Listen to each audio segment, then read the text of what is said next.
মোদির সভায় আমন্ত্রিত দিলীপ ঘোষ। মোদির সভায় দিলীপ ঘোষকে আমন্ত্রণের সম্ভাবনা।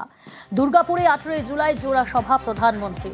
এ বিষয়ে কি জানা যাচ্ছে, আরো ডিটেল আপডেট দেবে সুস্মিতা, রয়েছে আমার সঙ্গে। সুস্মিতা, দেখো, আমন্ত্রণের সম্ভাবনা নয়। গতকালই বিজেপি নবনির্বাচিত রাজ্য সভাপতি শ্রমিক ভট্টাচার্যের তরফে রাজ্য বিজেপির প্যাডে একটি চিঠি লেখা হয়েছে, যেটি আমন্ত্রণ পত্র হিসেবে পৌঁছে গিয়েছে ইতিমধ্যে বিজেপির প্রাক্তন রাজ্য সভাপতি দিলীপ ঘোষের কাছে। এবং দিলীপ ঘোষ 18 তারিখ যে মোদির জনসভা রয়েছে দুর্গাপুরে নেহেরু স্টেডিয়ামে প্রধানমন্ত্রী, সেখানে উপস্থিত থাকবেন বলেই এখনো পর্যন্ত খবর।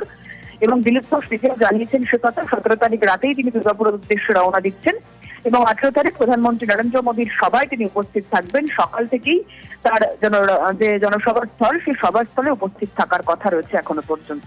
সুতরাং দিল্লি থেকে ঘুরে আসার পর বা দিল্লি সফরের পর কেন্দ্রীয় নেতৃত্বের তরফে ইতিমধ্যেই দিলীপ ঘোষকে নির্দেশ দেওয়া হয়েছে যে যাতে প্রত্যেকটি সভা, প্রত্যেকটি জনসভা, প্রত্যেকটি কর্মসূচিতে অংশগ্রহণ করেন দিলীপ ঘোষ।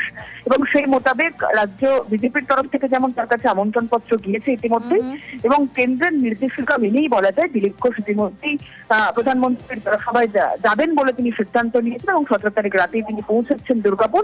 সুতরাং মানভঞ্জন হলো কি দিলীপ ঘোষের, সেই প্রশ্ন বা সেই জল্পনা যেমন এই মুহূর্তে তুঙ্গে।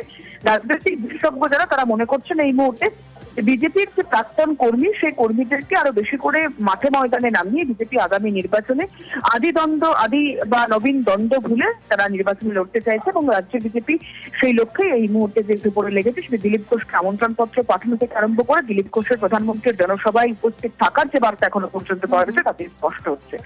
বেশ।